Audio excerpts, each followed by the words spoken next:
it is a very interesting place to be as someone who comes from wrestling, where you get to see indie talent come in, you get to see these young athletes come in, and there's just a weird mix.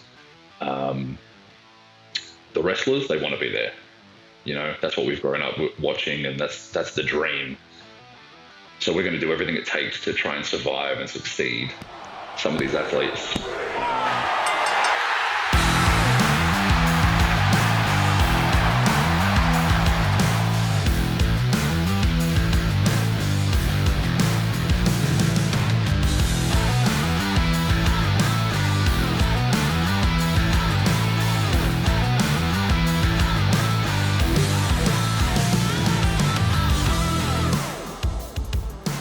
Welcome everybody to That Sweet Pop. My name is Dion McCracken. He, of course, is Brad Lewis. And what an incredible show we have for you this week, including bringing part one of a chat that we had with Brendan Vink, who I think, safe to say, Brad, is refreshingly honest in this chat. Yeah, aka Duke, of course, of NXT fame, Duke Hudson. So yeah, really looking forward to that. Lovely bloke, very honest, Dion, very honest, and I think that's something that both me and you have been really keen to drive, is just to create an environment where we can have honest conversations with the talent, and yeah, it should be good. Now, Dion, just I've gone with my Auckland FC shirt today because we're not that far removed from arguably the most embarrassing All Black performance since 1999, and the Warriors are now out of the NRL. So I'm ripping the only one I have at the moment. Liverpool and Auckland FC of all I've got at the moment. Yeah, good man, good man. I tell you what a week though to be working in sports radio. You're going to have phones constantly going off, I imagine. Yeah, tomorrow, Monday show should be pretty easy, Dion. I'll give you the tip. Monday, Tuesday, Wednesday is going to be very, very easy. Yes. Hey, man, look, we've got the Black Ferns. They've made the semi-finals, but they've got England coming up at some stage, I imagine, in that tournament. But fingers crossed they can get the win for us. Yeah, Sorensen McGee, what a player. Hey, I went to Aotearoa Wrestling on Saturday night. Yes, you did. I saw some photos. Yeah, real good show. So I got to watch the decimation of the All Blacks on record. But Aotearoa Wrestling, they pulled a great crowd up here in Whangarei, especially given they were up against the Warriors and the All Blacks.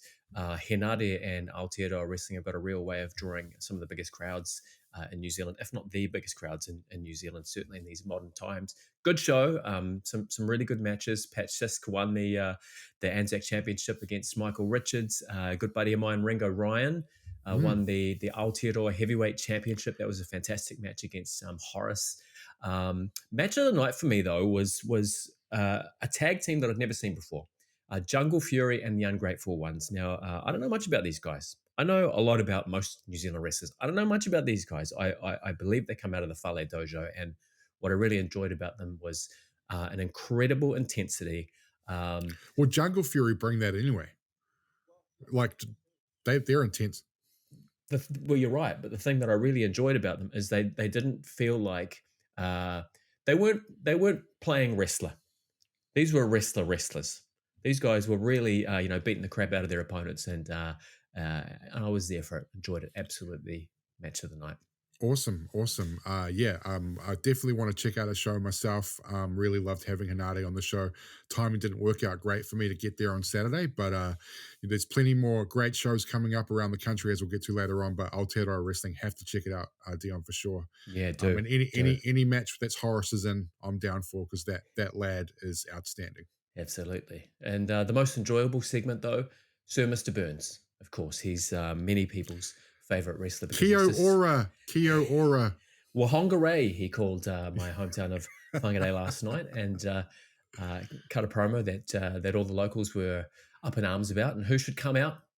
Mighty Maya. So Mighty Maya came out and put pay to Mr. Burns with some judo throws, sent him all over the place, east, west, north, south, eventually out of the ring. It was fantastic to see Maya come out of her shell a little bit, and it was the best segment of the night as well. Just a comment on Maya, Dion, have seen most of her matches in IPW. I've been around just over a year now. She has and you can tell that she's new to this, but she does have judo. Like, I could tell straight away there's a judo background there, but she has a real innate ability to connect with the audience, and she's very charismatic. Like the wrestling will come, right, but she's got that connection right off the bat. She's able to sort of, connect with the audience on a level that not everyone can. I don't know if she's listening or not, but she's doing a great job. And having the fundamentals of judo behind her, it can only be a good base for her pro wrestling career, and adds a little bit of legitimacy to her in-ring stuff as well. So just from a wrestling fan and someone who's goes to pretty much every IPW show, the improvement is obvious to see. Yeah, she's getting better and better. Hey, someone else who's always getting better and better, a guest from our second and third episode, B. Priestley. B, unfortunately, just missing out on capturing the World of Stardom Championship against Saya Kamatani last week in Yokohama, but we continue to follow her career very closely. And I'm sure that championship isn't too far from being around B's waist once again. And with that, we better get into the top story.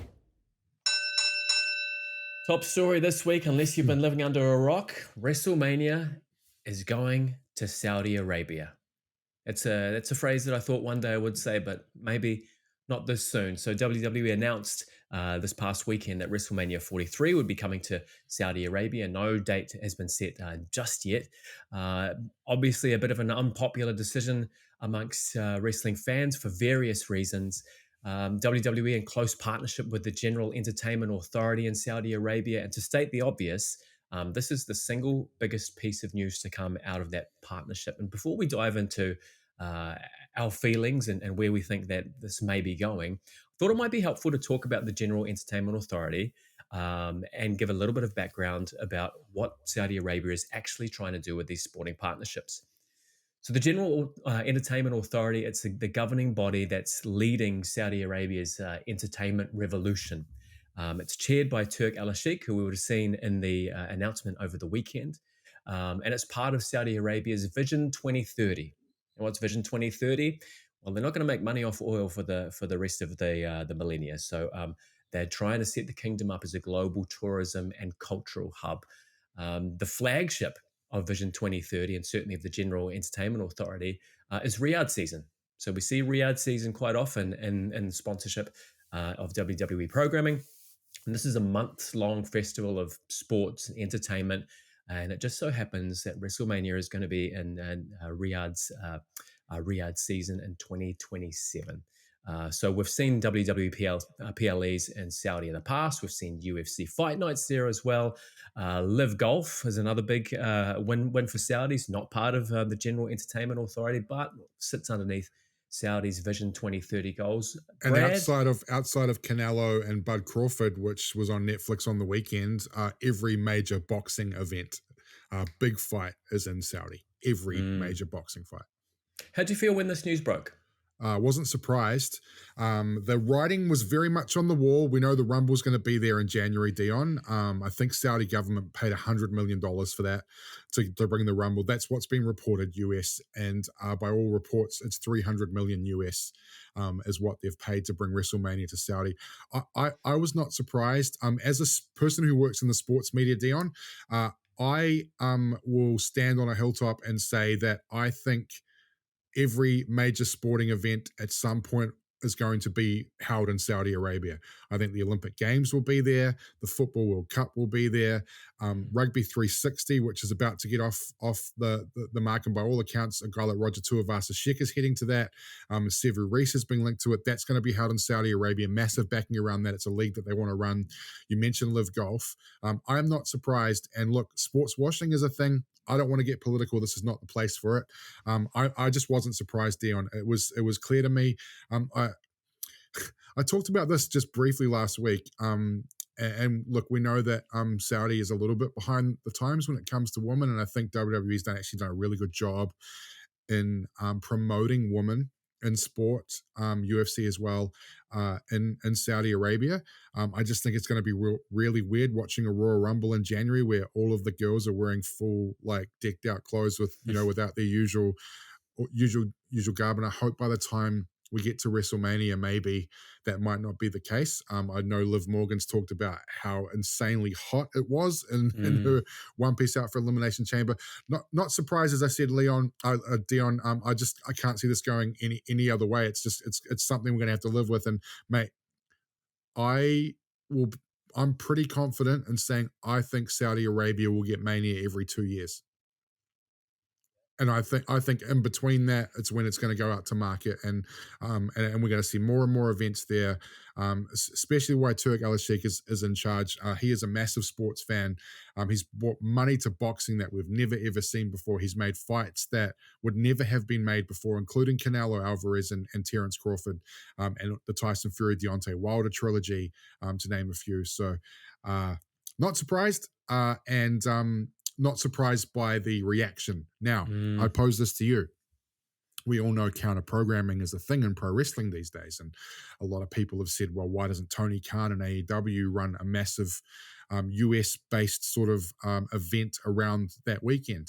I'm very comfortable to sit here and say, I think WWE will play chicken. And because they know that event will sell out, because the Saudi government will ensure that it sells out, they don't need to announce this date till 2 or 3 months out from the event, Dion. They just don't. Because, not a lot of Americans are going to go. British people will go. Saudi Arabia, actually, which Americans forget about, is actually probably easier for Brits to get to than the US is, and cheaper as well. So I think we'll still get a pretty big British influence and European influence over there. But yeah, I would not be surprised if WWE waits as long as humanly possible to announce a date for this, because it will sell out regardless if the tickets go on sale 8 months, 8 weeks, 8 days before the event. The Saudi Arabian government will ensure that this event is sold out. So I don't think we'll see any counter programming from Tony Khan, New Japan Pro Wrestling, and a whole bunch of indie feds. It's a very interesting point that you make. There were rumors, of course, that potentially there were going to be 2 WrestleManias, one in the States and one later on in the year in Saudi, which I would have been down for. I would not have, because it's dilution of the brand. Good point. And when you go back to when you think of the All Blacks here, and the All Blacks are the All Blacks, but we saw the All Blacks Sevens and the Māori All Blacks, and I think that was met with a little bit of not excitement here in New Zealand because of dilution of the brand. I think 2 WrestleManias could only work if night 1 was in Saudi, night 2 was in the States. Is that a possibility?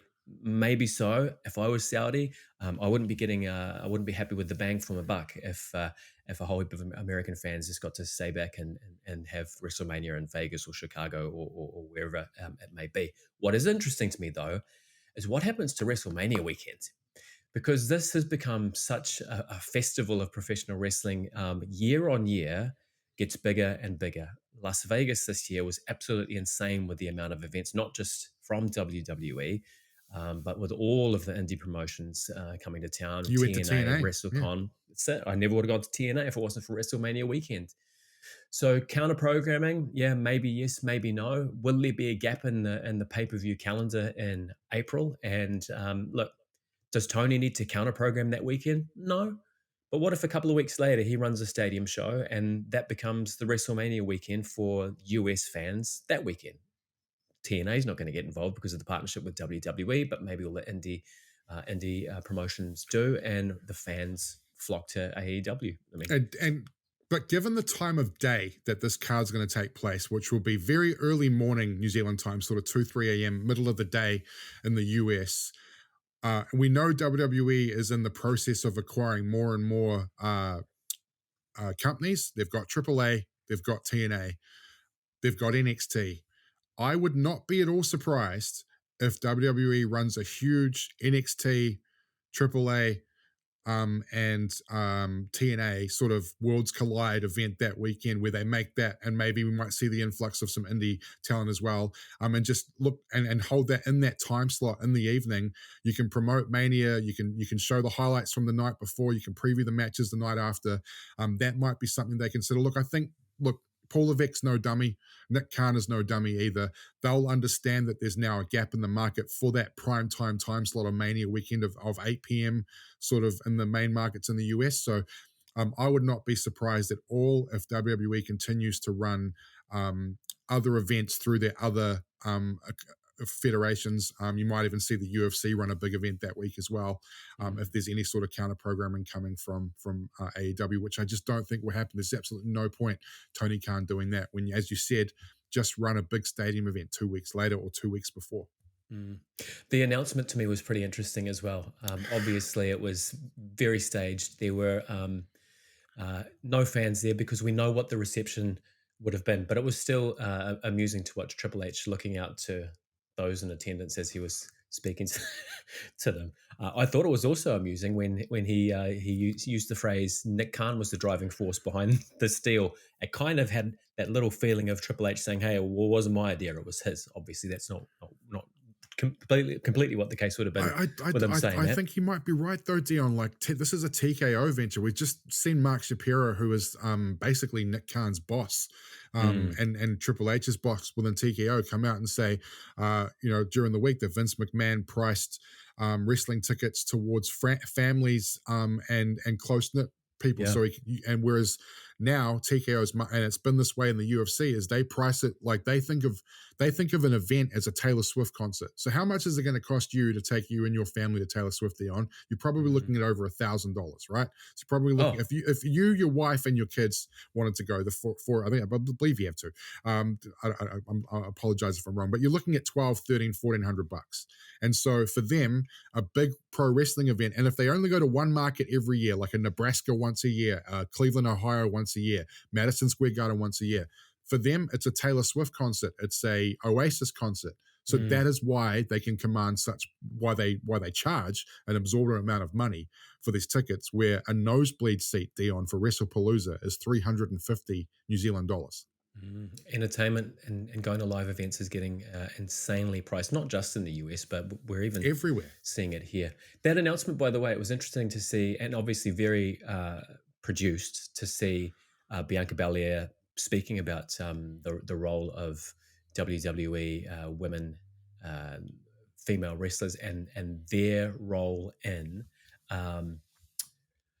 I don't want to say women's rights in Saudi Arabia, but certainly raising the profile of look at what these women can do. And I'm sure she believes it. I'm not suggesting for a second that she was held at gunpoint. Please say this thing so that we can soften the blow of this announcement.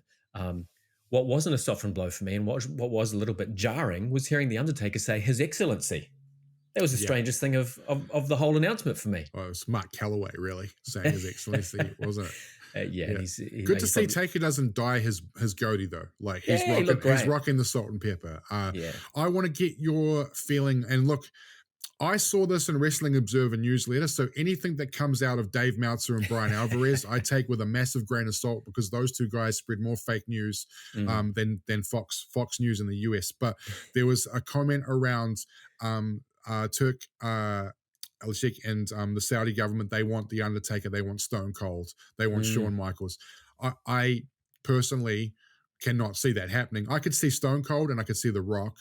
The Undertaker, who has had hip surgery, Shawn Michaels, who can barely walk, I just can't see them. They could absolutely be at the event. We know Stone Cold could go.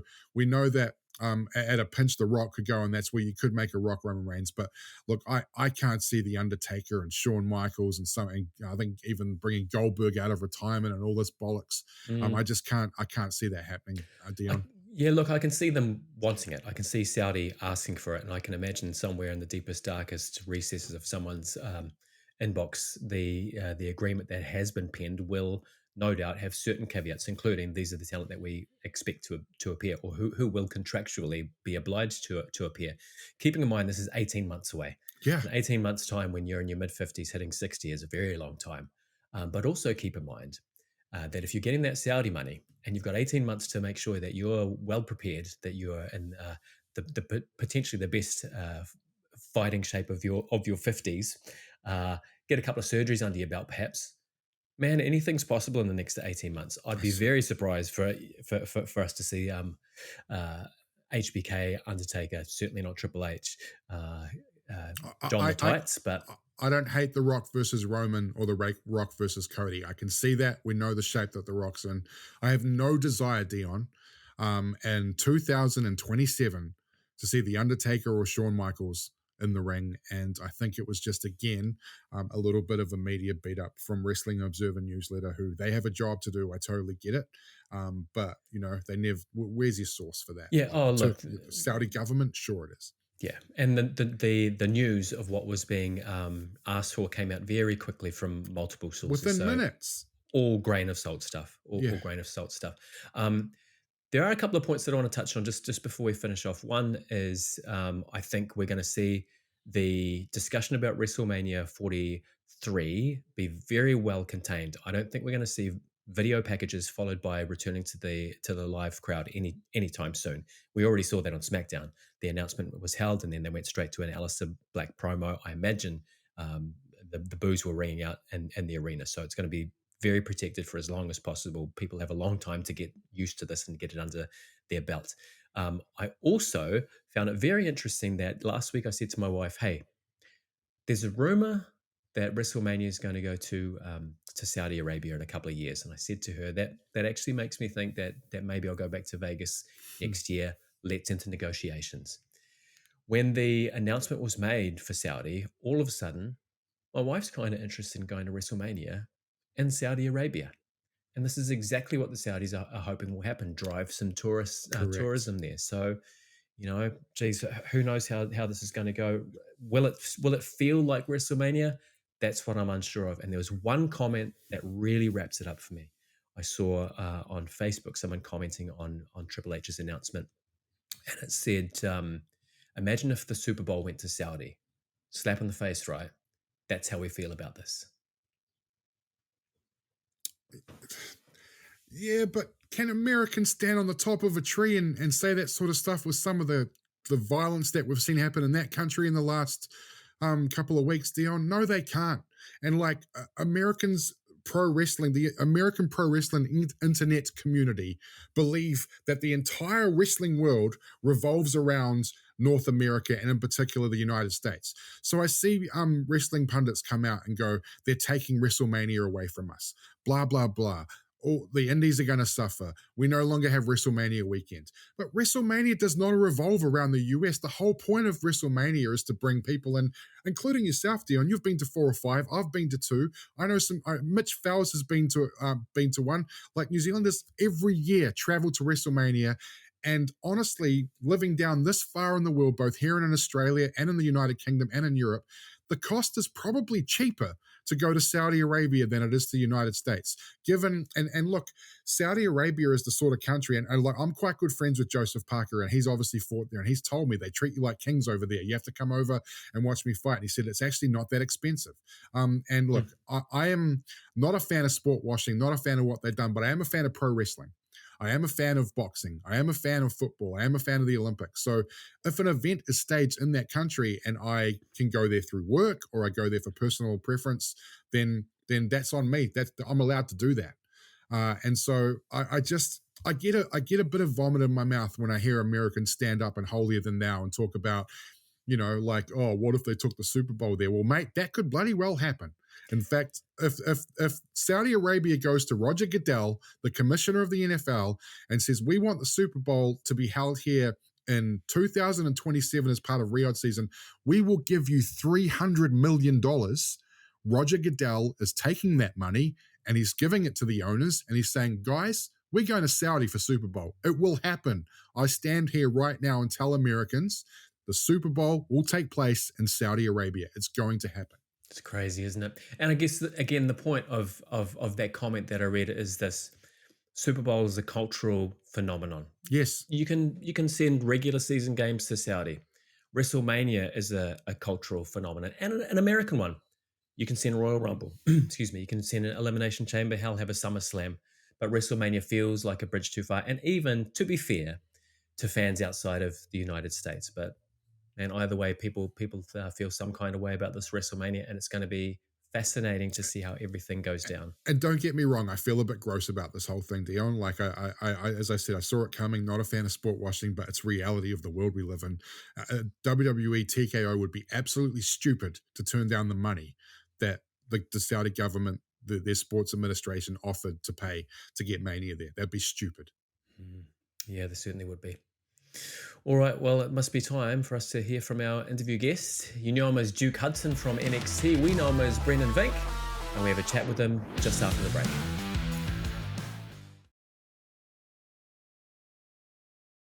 This October, John Cena lands in Perth for a full-scale WWE takeover. It all starts with SmackDown, ends with Raw. And in the center of it all, Cena takes the spotlight for one of WWE's most massive nights in Perth. 3 nights, 1 epic weekend, all at RAC Arena. WWE TakeOver Perth this October. Scan the code, don't miss it.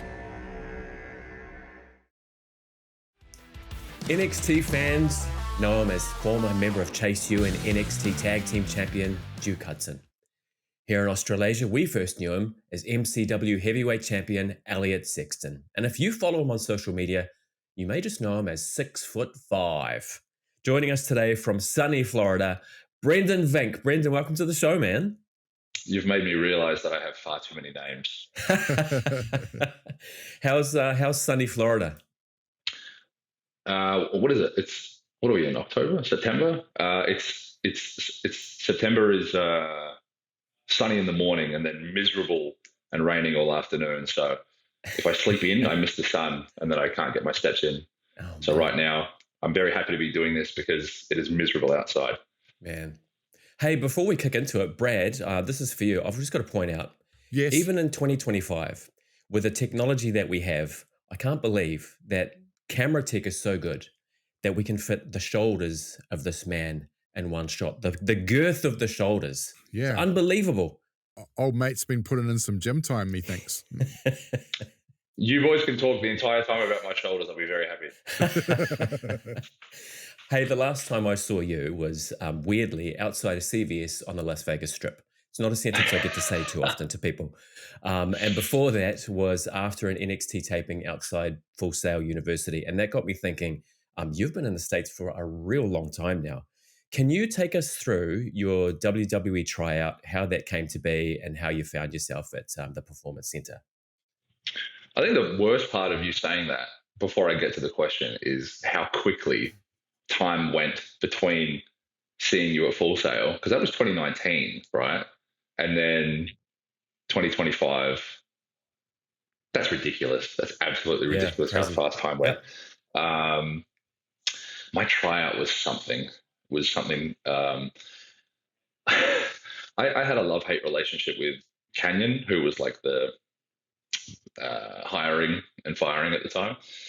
And I'd moved here with my previous partner, who was working at NXT at the time. And I knew there was a tryout coming up because she told me, like, hey, there's a tryout next month, so maybe see if you can get in it. So I messaged Canyon. I say, hey, I'm living in the States. If there's any tryouts coming up, please let me know. Right. He just wrote back, what's changed? I was like, cool. I was like, okay. So I'm going to have to do something to get some eyes, get some attention, build some momentum. Luckily, New Japan was doing a tour of Australia. Progress were doing a tour of Australia. So I left my lovely partner on Valentine's Day, which didn't go well, to fly back to Australia. I stayed there for 2 months. I did Progress. I did New Japan. And on return to America, I felt like I had more to show for myself. So I put together a new resume, sent it through, heard nothing back. And I was like, okay, I need to do something else. And so there was a tryout coming up. At the time, I was dog sitting for someone. And day one of the tryout was going on. It was a 3-day tryout. I'm sitting in this person's house watching their dogs eating a 12-piece of Taco Bell because I'm like, I'm not there. Not? Yeah, it's happening without me. I'm not good enough to be there, so I'm going to stuff my face because that's what I'm good at. So I downed this 12-pack of Taco Bell. And at the time, I'd started experimenting with Krispy Kremes in the microwave for like 10 seconds. Oh, cut and then it a out. slice of Ben and Jerry's. Oh, So it was like a very, very nice donut ice cream sandwich.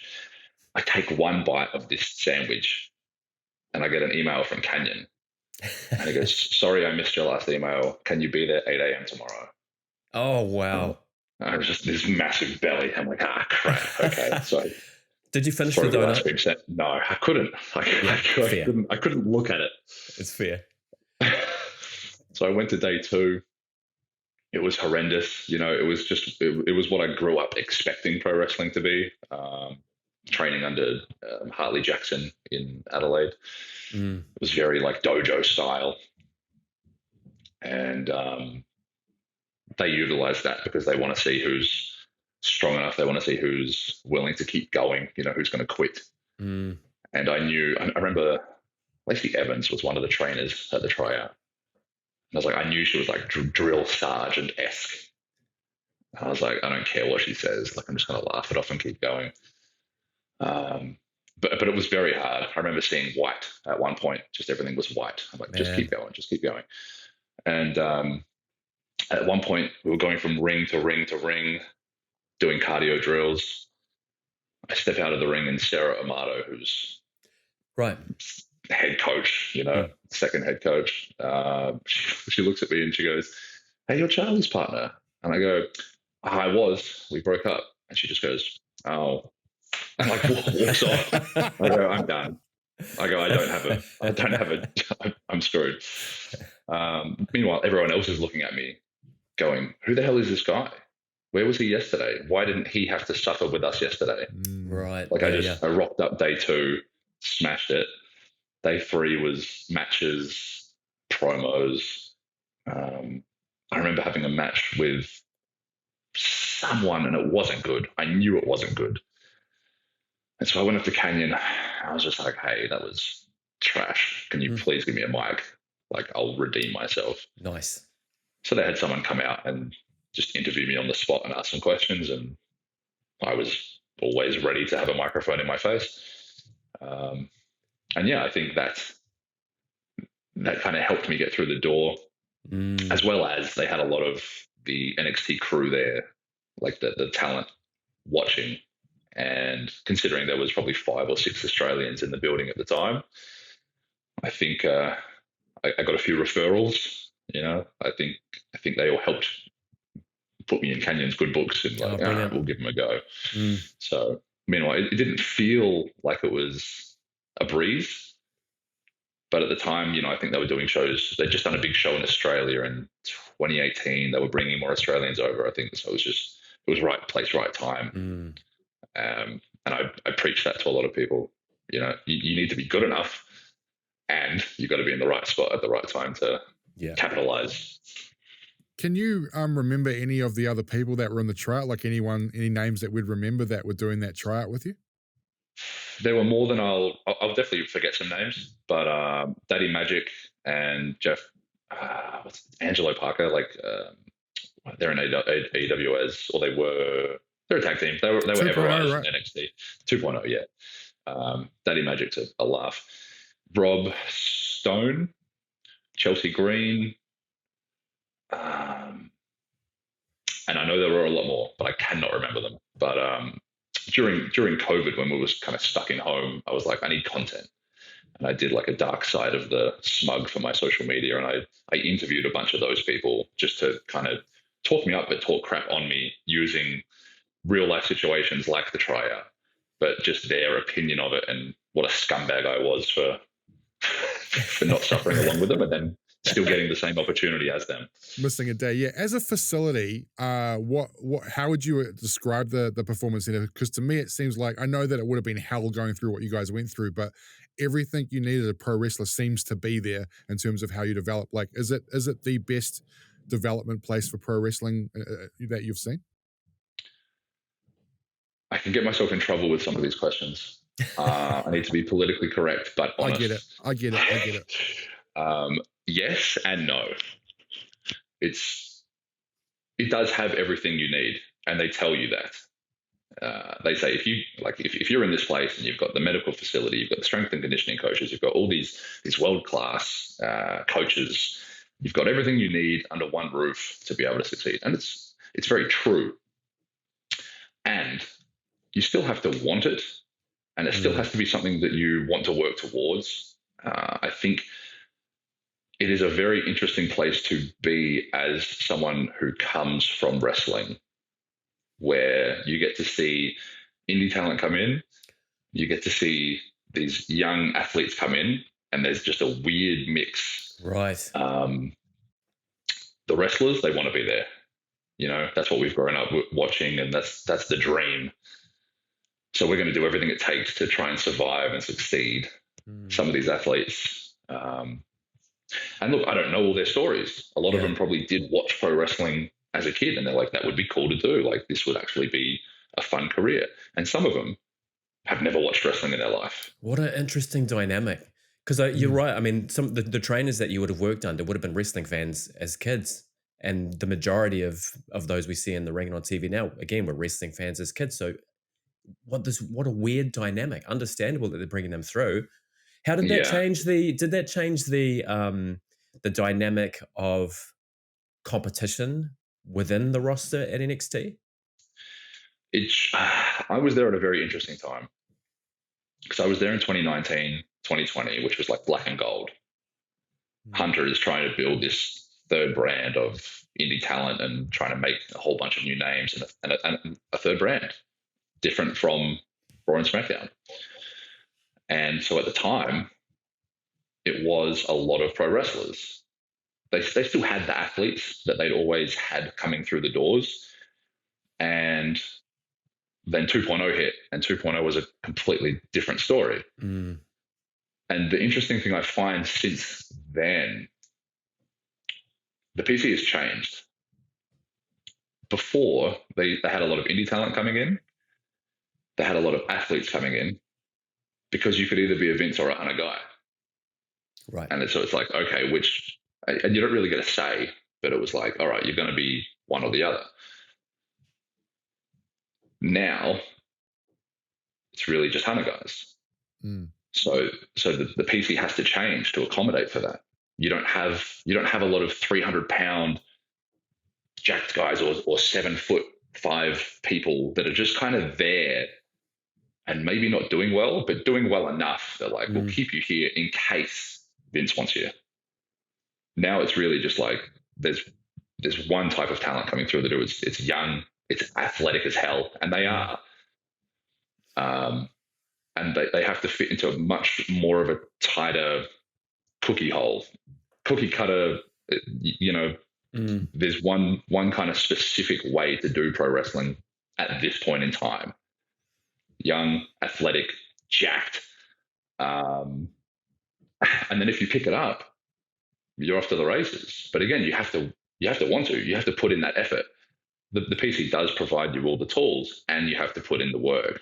The people that don't watch it and never did, it shows. You're exactly right. And look, Brendan, I don't know if you've watched LFG, but I watch it with my partner. It's actually a really cool show. And I look at a guy like Elijah Holyfield. I don't know if you're familiar with Elijah, if you were there when that show kicked off. But that dude looks like how if I was playing WWE 2K, he's the character I'm going to create, right? Like this athletic guy.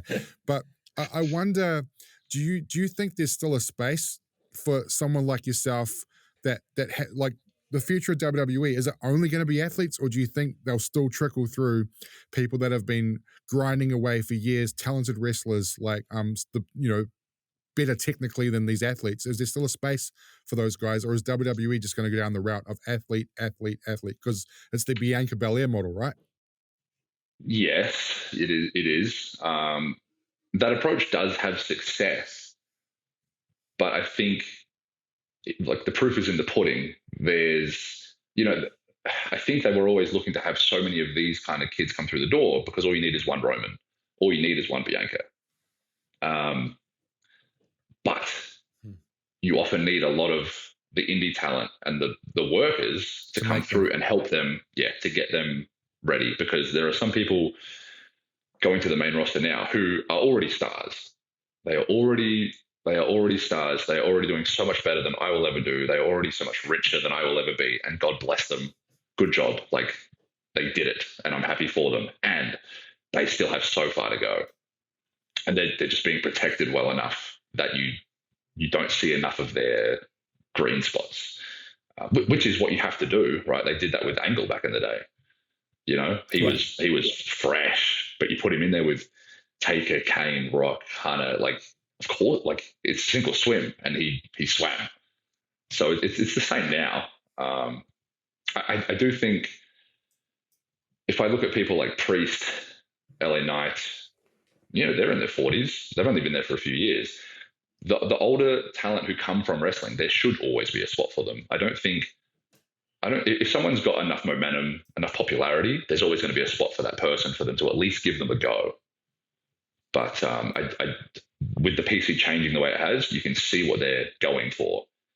And history will repeat itself. They always go too far one way, then they go too far the other. And they're always trying to find that happy medium. It'll be interesting to see how it develops, because I find it hard to fathom that an athlete who isn't passionate about the business can come in, get trained, go through the system, hit TV, and main event WrestleMania. I'll be fascinated to see if that ever happens. Surely either the passion for the business would grow for them to go through the grind to get to that point, you would imagine. Yes, they have to. They have to put in enough effort to get to that point.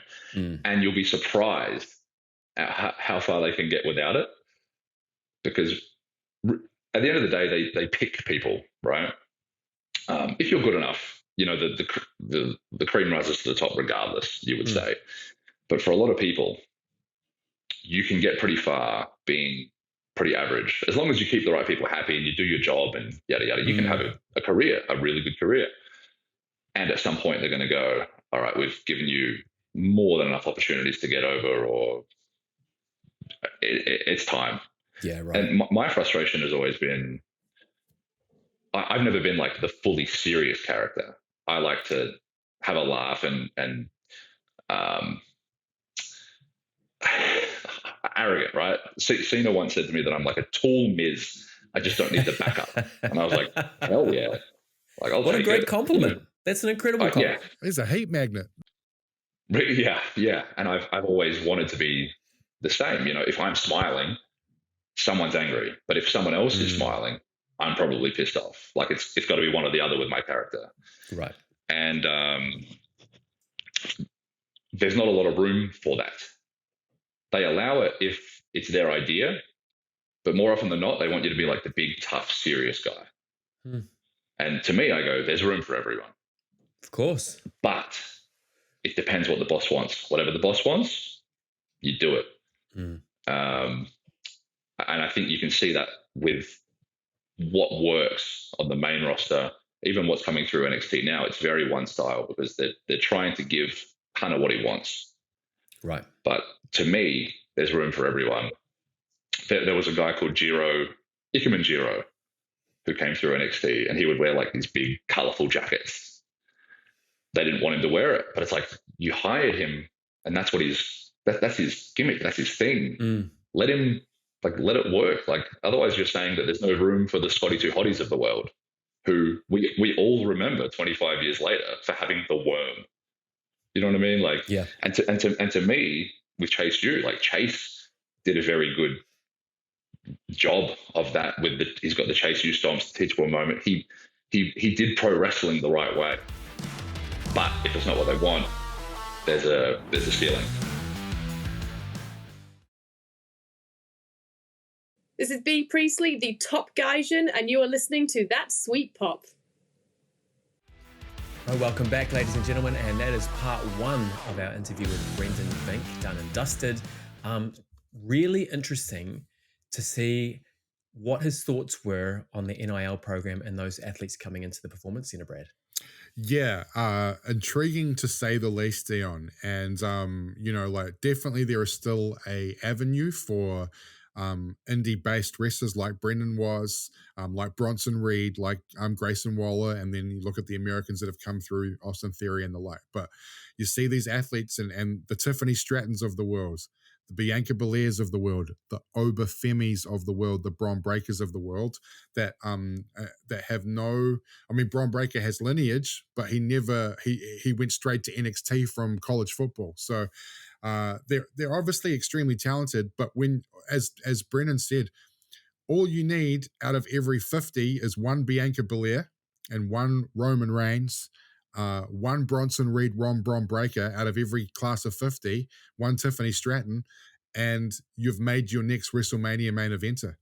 And some of these athletes, they just have the charisma and the athleticism to learn this sport very, very quickly. And I'm seeing it watching LFG. None of these guys are indie wrestlers and these girls are indie wrestlers. They've all come from an athletic background, and they are just that, Dion. They're extremely athletic. Do they have the core and the base? Probably not, but that's something that WWE and Matt Bloom and William Regal and everyone down there, Molly Holly, believe that they can teach these guys and girls. They can teach them the basics. They already have the athleticism ticked. Yeah, certainly sounds like a massive factory down there. And look, I mean, they're there to make stars, right? But so long as NXT, as we knew it, doesn't suffer, I guess that's the point, right? I can feel you reaching out your hand, Brad. It must be time for the hot tag. Kicking things off this week, we've got a new AAA Mega Champion. Congratulations, Dominic Mysterio. And I think the fact that we're excited about this, Brad, proves the point of how important the WWE and AAA relationship is for AAA, especially because we're following AAA.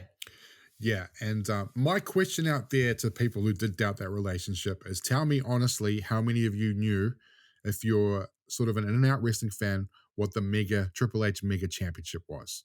And I would suggest that a lot of people out there that are just WWE watchers have no idea what the Triple H Mega Championship was, but now you do, and you're probably looking at the lineage of it and some of the great people, including Rey Fenix, that have held that title.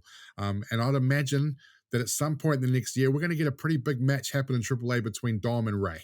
And can you and chuck that in Mexico City, and you've got the biggest match, Dion, in the history of Mexican pro wrestling: Rey Mysterio versus Dominic Mysterio. Look, I've got to stand on it and just say Dominic Mysterio has proven everybody wrong, and probably including himself. I look back at that first match with I think it was Seth Rollins back at SummerSlam, and he was pretty laborious. He was lethargic. He didn't look very athletic. But the heel turn a year later, the pairing with the Judgment Day under the tutelage of Damian Priest and Finn and Rhea, and what they accomplished as a foursome and then a fivesome with JD McDonough was truly magnificent. And then carrying that on with the stuff with Liv, and now he's got the stuff with El Grande Americano, the Ludwig Kaiser version, spoiler alert, and that's fantastic as well. It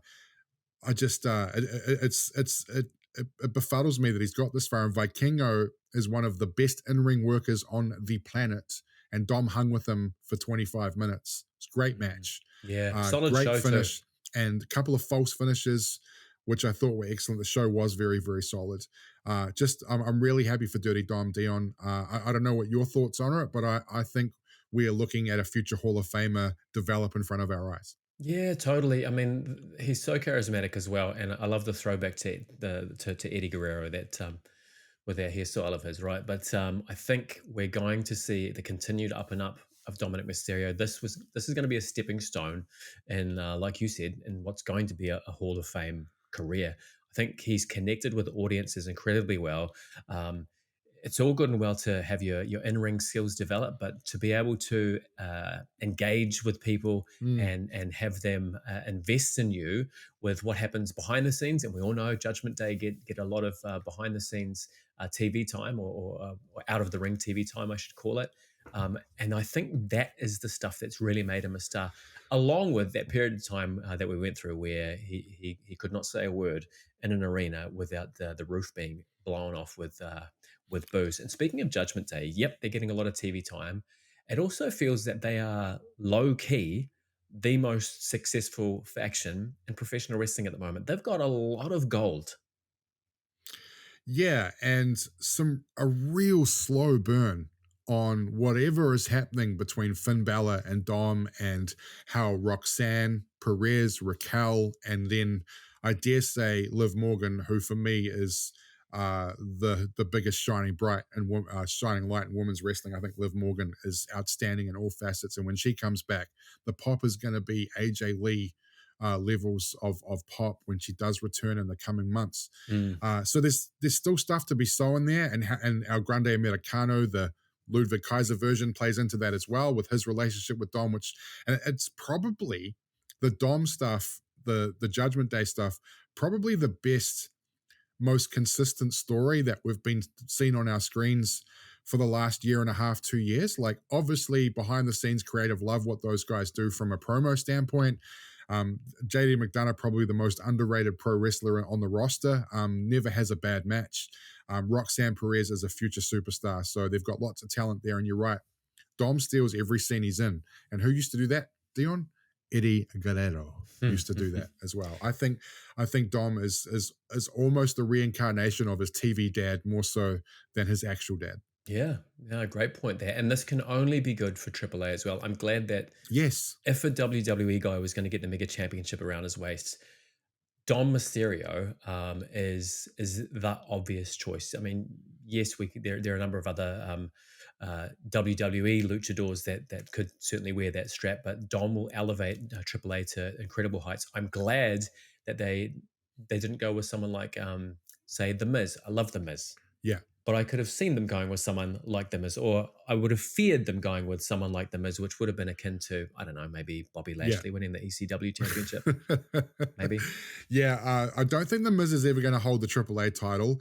I like, and look, I don't know what Penta said in that opening promo, but I have been reliably informed by ChatGPT that he basically said, I'm coming after the Mega Champion, whoever wins between Vikingo and Dom. So that's going to play out. And you know, the great thing about that for AAA, Dion, is that's going to play out on Raw, and it's going to play out on Mexican television as well through the AAA stuff. So that's a bonus, right? So the Mega Championship is now going to be seen on our screens. You can intertwine AJ Styles into that with the Intercontinental title. There's just so much you can do around Dom, Penta, Ray, AJ, and incorporate Vikingo, incorporate Psycho Clown, incorporate Dr. Wagner Jr., incorporate the Laredo Kid, like all these great, the iguana, and get these guys on television and bring more eyeballs to AAA, which can only benefit what WWE is trying to accomplish, which again is global domination. Are you ready for a segue? Yes. Someone who we're not going to see in AAA anytime soon, Andrade. News breaking this weekend. How was that? It was pretty good, wasn't it? It was a good segue. It was impressive.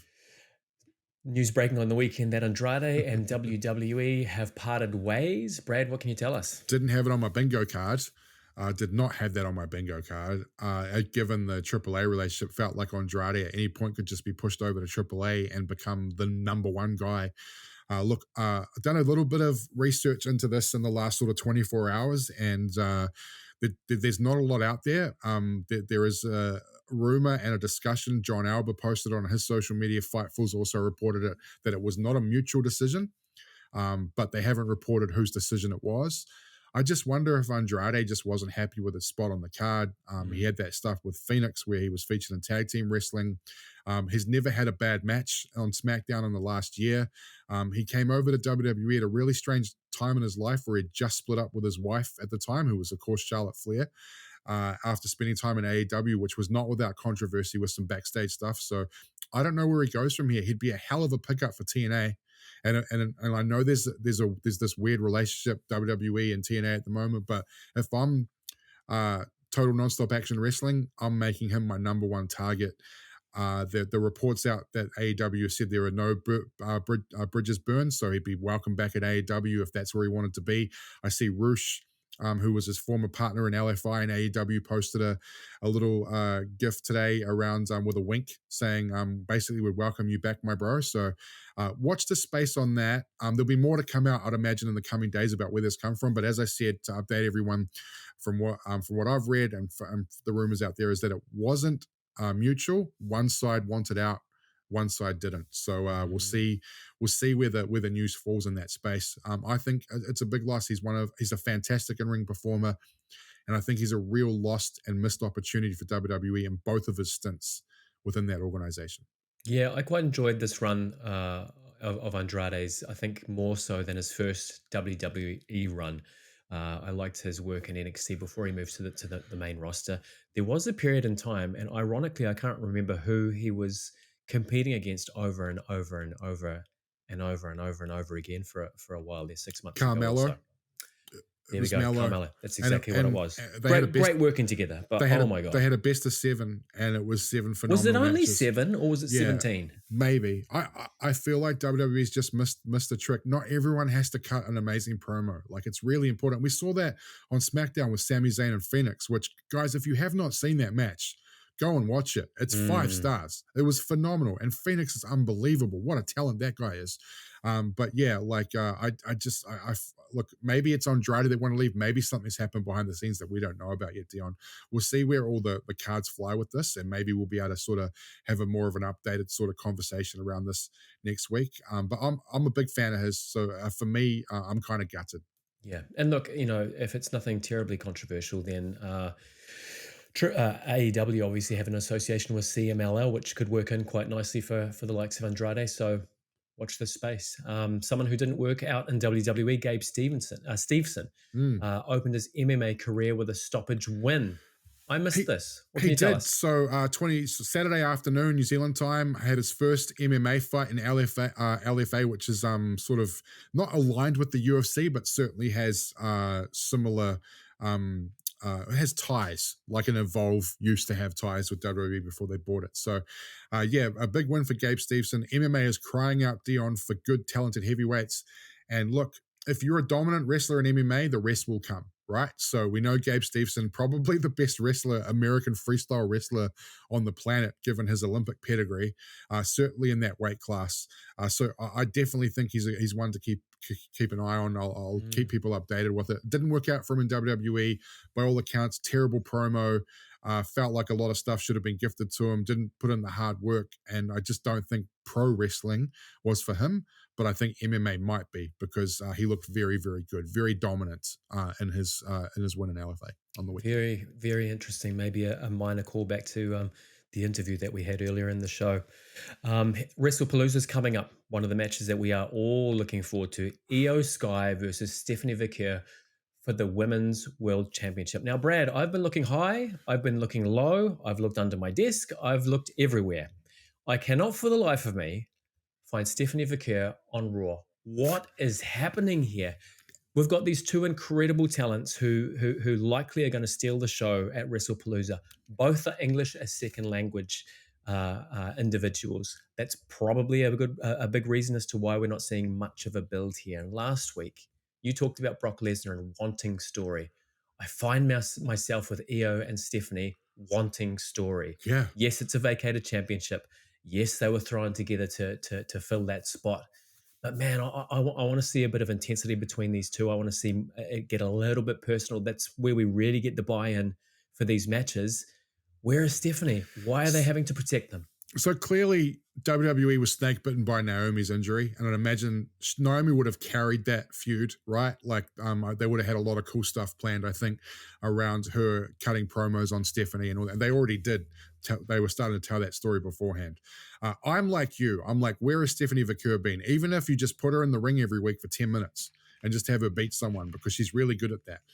She showed up on our TV screens last week on NXT. She's going to be wrestling at Homecoming alongside Rhea and Tiff against JC Jane and her faction on NXT Homecoming, which I think is on Wednesday NZT. So that'll be actually a really interesting watch.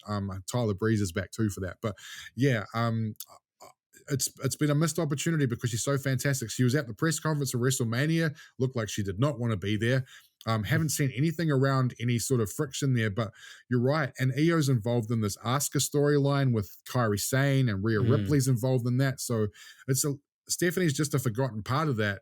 And it's almost like once she won the Evolution Battle Royal, She was backstage a couple of times. Naomi was laughing at her, and then they just were like, well, we don't have that match anymore, so we got nothing for her until this title match. But she goes into this match with no momentum. And neither does Io for that matter. She won a match here or there. I think she won a number one contenders match about a month ago, maybe, before Naomi was injured. She was supposed to wrestle Naomi on a Raw, but when Naomi announced her pregnancy. So very weird situation. And I think WWE is missing a little bit on creative at the moment. This is certainly one of them.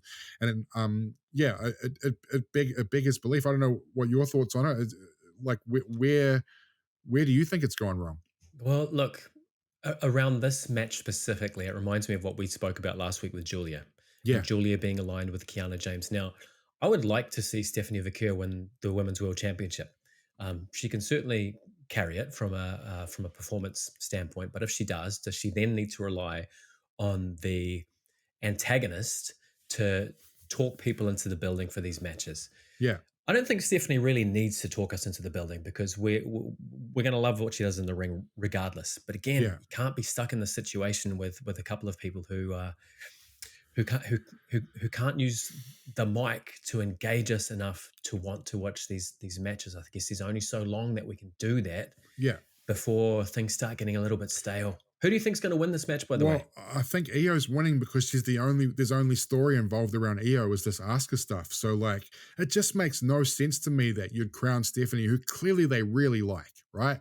They really, really like Stephanie, much like they like Julia. But to me, it has to be Io because there's a storyline there unless Asuka screws her out of the title. But I think that story's like a slow burn that still has time to play out. And you can set up a program for Io and Asuka for the title at the back end of this year, which would make a lot of sense. So I really hope they have some plans in mind. Maybe they have Asuka cheat behind Io's back to cost Stephanie the title, and then Asuka can say, if it wasn't for me, you wouldn't be champion, and then they can continue to slow burn around that. But Stephanie winning, I can't see it happening because there's no story, and it's got me thinking. And I look at this guy right here, Dion, Jacob Fatu. Where is this man on my TV screen? Well, he's very small. You can hold him in your hand. He is there. But much like Stephanie, this dude was on a rocket ship towards superstardom. And in the last 3 months, he's been nowhere. I think his babyface turn has been terrible, and they kind of rushed it, I think, Dion, because he was getting pops and they wanted Solo and his crew booed out the building, but Jacob was giving them pops. And he's not injured from the research I've done. He doesn't appear to be injured. We know that Jimmy's jumped to Raw now because he's doing stuff with Jay. So maybe somehow Solo's involved in the MFT storyline. But man, it feels like we've been telling that story for a long time. I'd kind of like to see Solo target other people. And he came out on the weekend and did a vignette around coming after Sammy in the US title. But Jacob's momentum has completely paused. And 3 months ago, I had him main eventing WrestleMania against Roman Reigns. I had him winning the Royal Rumble. I think I might have even mentioned it last week. But after I had that conversation, I rewatched the show. I'm like, actually, Jacob winning the Royal Rumble makes no sense because he's not got any momentum at the moment. And I think, look, I don't know. I don't know what they're thinking. And it's maybe a discussion we'll get into next week. In fact, I'm going to tease it here right now. And next week, I want to talk to you about the potential of having some sort of talent rotation. And I think both AEW and WWE could benefit from this. So yeah, that sounds like a good chat. I guess one thing to keep in mind about Jacob Fatu, and by the way, completely agree with you. I suppose what we do need to keep in mind is everything can be turned around with one segment. Yes. But will it be? Yeah. And that's the concern. Yeah. Hey, Brad. Dion. Can I ask you something? Who are we? Excuse me? We're a tag team who competed in the NWA and Japan, gaining experience against a wide variety of opponents. We arrived in the WWF in the 1980s, immediately enjoying great success over many opponents. Our presentation set us apart immediately, and we became regulars on televised cards and pay-per-views. Can I pause it there? Sure. Is it the Warlord and the Barbarian, the Powers of Pain? Man, you're good. You're so good. So so good. Yes, I still have got it. Yeah, man, my favorite tag team when I was a kid, the Powers of Pain. Do you remember when they first came out on Superstars of With the Wrestling? Baron. Little did we know, of course, they were together as a tag team long before that, and they seemed to be a foil for Demolition. And weirdly, even though it wasn't a squash, Powers of Pain against the Bolsheviks is one of my favorite matches from SummerSlam '88 because the Powers of Pain had such an aura about them. And then this double turn at Survivor Series '88 Epic. made no sense to me at the time. It didn't make sense, but it was epic. And it didn't make sense because Powers of Pain were getting big pops. But by all accounts, apparently that was a Mr. Fuji decision. He felt that he'd run his course with Demolition and wanted to make a change. And the original plan, listening to the Bruce Pritchard podcast, was that Powers of Pain were going to go over Demo at WrestleMania 5. But once the heel turn happened, they lost all of their momentum and everything that was cool about them, which included low-key one of the greatest entrance musics in WWE history, which was the Powers of Pain entrance music. I happened to watch Survivor Series '88 the other night. Dion just wanted something to do with my life. And that's one of my all-time favorite cards ever was Survivor Series '88 because the network version is different to the Coliseum video version that we got back in New Zealand back in the day, where it was all cut to shreds. So love watching that card. So also the original story about their arrival was Vince McMahon had gone hardcore all in on trying to get the Road Warriors to WWE in late '87, early '88. They were very, very close to inking a deal, but they didn't. And then, the Powers of Pain were there. So he's like, I'm going to bring them in and make them my Road Warriors. And they had such a great look. And do you remember the big deal about the Warlord was that you couldn't knock him off his feet. Yeah. And then they took all of that momentum away when Hulk Hogan clotheslined him over the top rope in 2 seconds in the '89 Royal Rumble. And it was like, okay, I guess the Warlord sucks then. Do you know what? I think Vince McMahon and his creative team dropped the ball on the Powers of Pain. And in reflection, despite that heel turn being surprising and a real great moment, I don't think, and Demolition could have continued being badass heels. They would have been fine. And they would have been fine. I think the Powers of Pain really suffered from that, and they were so cool. And you mentioned the Bolsheviks. What great sellers Nikolai Volkov and Boris Zukov were. They always gave a lot in their matches. I remember the really quick match they had with the Hearts at Mania in 1990. And they made the Barbarian and the Warlord look like absolute superstars at SummerSlam '88. One of I think if you're our age, Dion, probably the first WWE pay-per-view I think I ever watched was SummerSlam '88 because it came out on VHS and NZ. It'll always have a special place in my heart, that event, Brad. But they definitely dropped the ball with Powers of Pain. It was very strange. And even the breakup, I can't remember how it happened, but two never had any one-on-one match. There was no angst between them that led to... There was nothing. It was Bobby Heenan bought the contract of the Barbarian and the Slickster bought the contract of the Warlord, and they just created 2 separate gimmicks for themselves, and never should the two intertwine again in WWE, not even in a Rumble. Like, I feel like there was a missed opportunity to have a Barbarian Warlord number 1 and 2 in the Rumble maybe, but that never happened. So missed opportunities all round. Yeah, well, Brad, look, we'll always have SummerSlam '88. All right, we're going to head away for a quick break and we'll wrap up the show straight after this. All right, welcome back, folks. Part 2 of our interview with Brendan Vink, aka Duke Hudson, next week. That's going to be one to really look forward to. What else do we have to look forward to coming up, Brad? As far as locally, Dion, of course, we're not that far away. September 20 from Fans Bring the Weapons and IPW at the Mount Albert War Memorial Hall with a 6:30 start. Get your tickets from Flickit. The Fans Bring the Weapons match, the tag team match this year. It's SAS, Alex Savage, and the best heel, in my opinion, in New Zealand, and Will Stone against the New Blood and Kid Nova and Zach Hale, who are a hell of a tag team, who I think, Dion, could make it overseas if they wanted to. They're 2 very entertaining pro wrestlers. Horace and Jax Maximum for the Warner Cup. And we have a matchup for the IPW Women's Championship, which is currently vacated. Will be between Mighty Maya, aforementioned Mighty Maya, and Candy Lee. And also a really interesting 6-man tag, Dion. It is James Shaw, so Mr. Burns and Tyler Burns versus Jake Sheehan, the champ Jay Rilla, and the very, very impressive teenage sensation who has charisma oozing out of his muscles, and I think is a highly talented individual, Xander Taylor. who's been very impressive in the small amount I've seen him. Also, my man Pariah's on that card too against Liger, so look out for that. Same day, in Otahu, the Fale Dojo have their Lion's Den event. For more on that, check out Event Finder. That's in Otahuhu. On Saturday, September 27th from 6 p.m., it's the Heathen Combat One More Time event in Hamilton. There is a one above all 30-minute iron match between, get this, Zach Hale and Kid Nova. Wow. Yes. So that'll be a hell of a match. And also on the 27th is UCW Blacklist and Kopoi, the Kopoi Club, Big Gun and K9 main eventing that one. And for all you Wellington fans, they are in action on the 27th as well from Gracefield Road and Lower Hutt for live at the 162 Paulie Spitfire in a yet to be announced match for the Wellington Heritage Championship. And moving across to the US, September 21 is a big day for all of us pro wrestling fans. All Out AEW from the Scotiabank Arena in Toronto. Hangman and Kyle Fletcher will be your heavyweight title match. Cope and Christian versus FTR will main event the card. Mercedes Moné against Riho for the TBS champ, and Toni Storm also defending her title in a four-way, plus a match that I think we should all watch. It's going to be awesome. MJF, Mark Briscoe in a tables and tax match. Mox versus Darby as well in a coffin match. And WrestlePalooza, Dion, also on Saturday, September 21, be about 3 o'clock New Zealand time. WrestlePalooza, John Cena, Brock Lesnar will end the show. That information came out, revealed by Joe Tessitore this week. Cody and Drew announced on SmackDown on Saturday.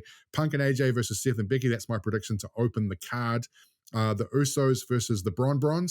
And as we mentioned earlier, Dion, Stephanie Vaquer versus Io Sky.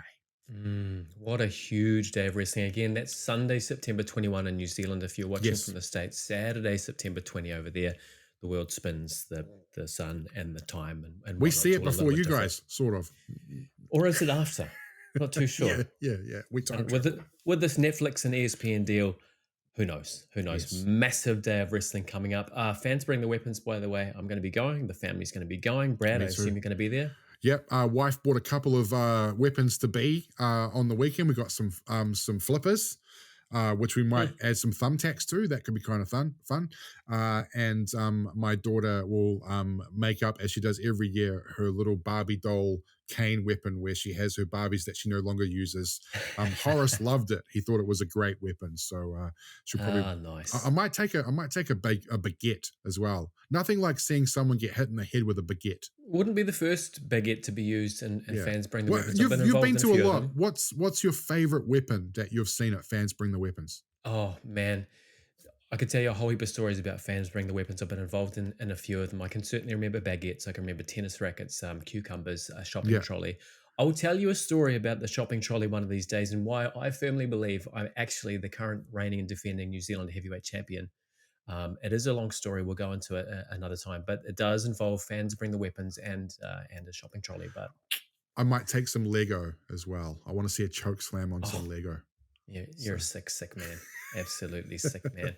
Hey, we've got to give away a trophy. The Tu Meke Trophy. Who's up this week? We do. Well, we talked about him early in the show, and there are a couple of internal nominations between me and yourself next week. But we will reveal that the winner of the Tu Meke Award this week, the Tu Meke Trophy, goes to the AAA Mega Champion, Dirty Dominic. Oh, yes, Dom. Mysterio.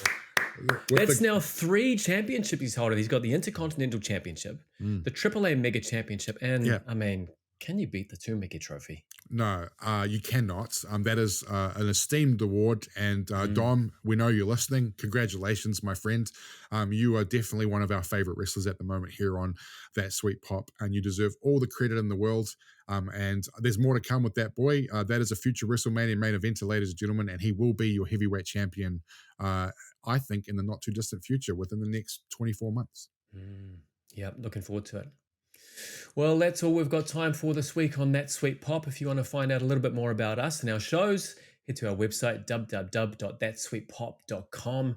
You may already be watching us on YouTube. If you're not, pop along, give us a like, hit that subscribe button. We could always use those follows. It helps us get some great new content to you. Or if you're on the go or in the car, listen on Spotify or Apple Podcasts, or follow us on our social media channels on TikTok, Instagram, and Facebook. Brad, I'm looking forward to bringing people part 2 of this interview with Brendan Vink next week. Yes, and we'll be fresh off IPW Fans Bring the Weapons, of course, when we record next week. So that's going to be hella fun, Dion. Hella fun. Can't wait. All right, we have a good week, everybody, and we look forward to seeing you next week. Until then, have a good one.